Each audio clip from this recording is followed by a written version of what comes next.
Hi Leo, kumusta po kayong lahat? So yan Leo, maraming salamat po pala sa walang sawang pagsubaybay sa atin pong mga reading. And kung ikaw ay bago pa lang sa ating channel, mag-subscribe na po kayo. Then i-click mo na rin yung ating notification bell para lagi kang updated sa ating mga bagong upload. And guys, sa mga interested naman sa ating private reading, ay nasa description box below lang po yung link. Message lang po kayo. So tignan natin Leo, ganap sa inyo this week. Leo, Sun, Moon, Rising, and Venus sign. Leo, Sun, Moon, Rising, and Venus sign. Ganap sa inyo this week. Okay, so Leo, meron tayong you are lucky. So yun, stuck ka pa rin sa sitwasyon, Leo. Parang di maka-move on, hindi makausad. So sinasabi nito guys, maswerte ka naman eh. Marami kang bagay na dapat ipagpasalamat sa araw-araw or sa buhay na meron ka. Pero hindi mo daw siya guys gano'n na-appreciate. Medyo ungrateful yung energy mo daw this week. Maswerte ka pero hindi mo siya guys nakikita. Isipin mo na lang daw guys, eto ha, bakit talaga yung parang ikukumpara mo yung sarili mo sa mga mas mababa sa'yo. Like, hindi ko alam. Ako kasi hindi ko siya ginagawa. No? Ewan ko lang sa ibang tao. Like, ang laging ina-advise, maswerte ka nga eh. Tignan mo yung iba, mas may sakit, yung iba walang makain, yung iba walang bahay. So, para lang ma-realize ng taong yon, para lang ma-appreciate ng taong yon, yung gusto mong ipunto na blessed pa rin siya. For my opinion guys, may isip naman yon, no? May isip mo yan guys kung grateful siyang tao. Ngayon, ikaw, may isip mo yan kung grateful kang tao. Na blessed ka sa lahat, hindi na para i-remind sa inyo.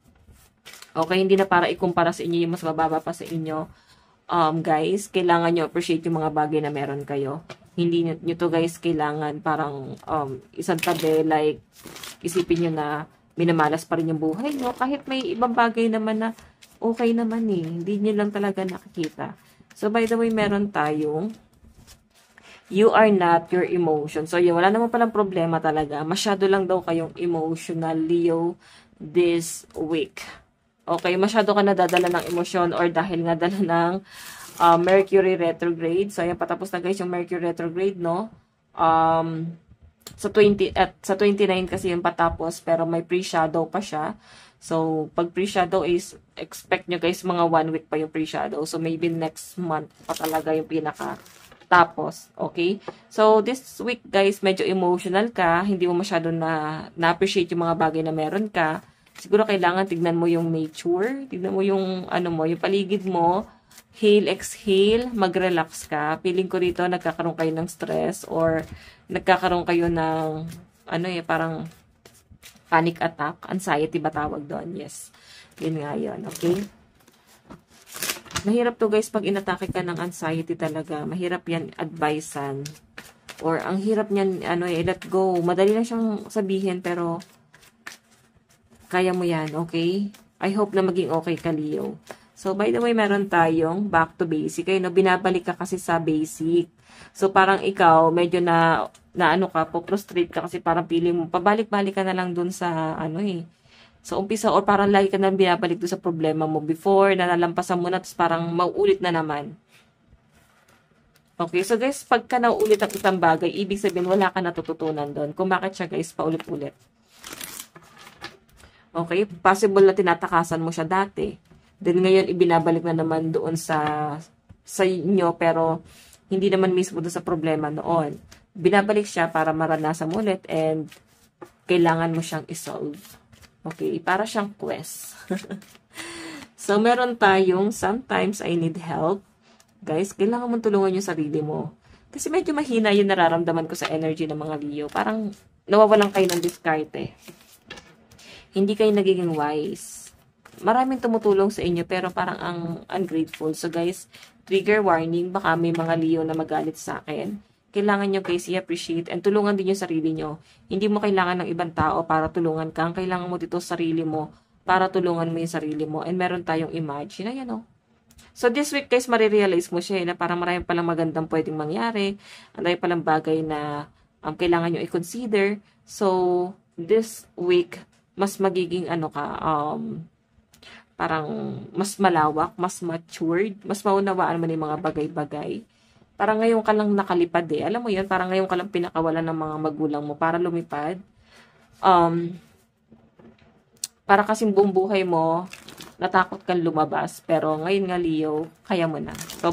Sobrang tatag, lakas ng loob na meron ka this week.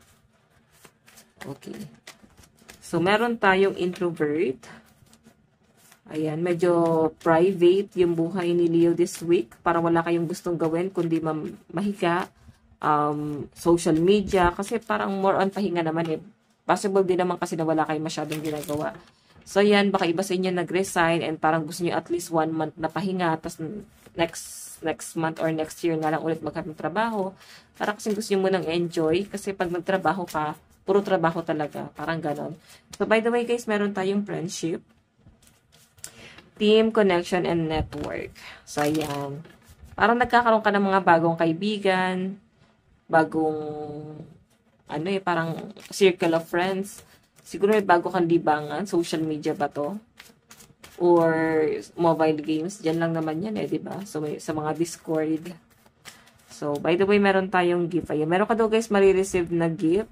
Galing sa isang tao na nag-travel siguro or baka meron kang kamag-anak na uuwi galing abroad. Then, meron kang marireceive na pasalubong sa taong to. Okay, so by the way, meron tayong sweet dreams. Ayan, medyo makakatulog na ng payapa. Ito kasi guys, medyo stress eh. Okay, mararamdaman nyo kahit ngayon na parang pagpasok ng week na to is medyo nakaka-stress yung energy, medyo mabigat. Pero guys, tignan nyo naman unti-unti siya guys na nakaka-recover. So, this week guys, ayan, magiging maayos naman and makikita mo yung happiness sa mga kaibigan mo mismo and makakatulog ka na ng maayos. Okay? Okay, so pagdating sa relationship guys, pwede kaya ka frustrated kasi hindi kayo nag-uusap din ng partner mo. Pwede rin naman guys na meron kayo pinag-awayan. Kung single ka guys, pwede yung frustration mo rito is yung hindi pa rin maka-recover sa mga nangyari sa past or yung mga masasakit or pwedeng takot mo pagdating sa relasyon, like kung sakaling pumasok ka dun sa relationship, pwedeng isa sa mga takot mo, no? Meron tayong alliance, ayan. More on bagong kakampi talaga, guys. Bagong kaibigan, bagong circle of friends. So, by the way, advice para sa inyo. Guys, lucky number nyo pala, 66, 72, 36, 39, and 8. So, tignan natin, meron tayong New Moon in Aries, go for it. Ayan. So guys, ito lang naman ang inyong reading. Ang sinasabi dyan guys, itong go for it na to, yung mundo kasi is nagre-represent siya ng challenges, no? So, kung meron kang gustong gawin, gawin mo. As long as wala kang matatapakang ibang tao. As long as kaya mo, why not, diba? So, by the way, Leo, ito lang pong inyong reading. Maraming salamat. God bless and love you all. Bye-bye po.